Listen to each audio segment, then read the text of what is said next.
Jonathan is my oldest brother, Kathy is my older sister, me, and then Beth is my little sister.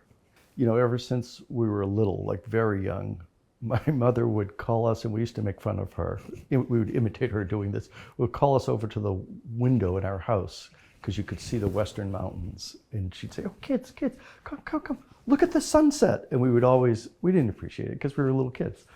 And my mother, from the time we were little kids, always instilled in all of us, at whatever level we would accept this, sort of to appreciate, it didn't matter, flowers, the sunset, art.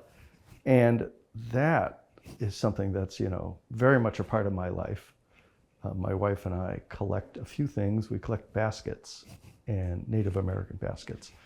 And I don't think I ever would have appreciated how beautiful a small basket was if I hadn't grown up with my mother teaching us to appreciate whether it was a sunset or a basket or a piece of ceramics. You know, this is something that has definitely gotten passed down, because now even my children, her grandchildren, do this, where if we're driving, when I was coming in, I looked up in the moon, it's like, oh, look at the moon. And that's something she would always point out, the sunset, the moon, and I do that all the time, and now my kids do it, and I always kind of smile. It's like, oh, that's Nance saying that. That's been deeply instilled and just become part of who I am. Her aesthetic. I mean, we have different aesthetics artistically, but the appreciation for art was also something I appreciate, because my husband and I, you know, our home is filled with art, and that's what I grew up with, a home filled with art. I think that is something I wasn't even conscious of, but that comes from her.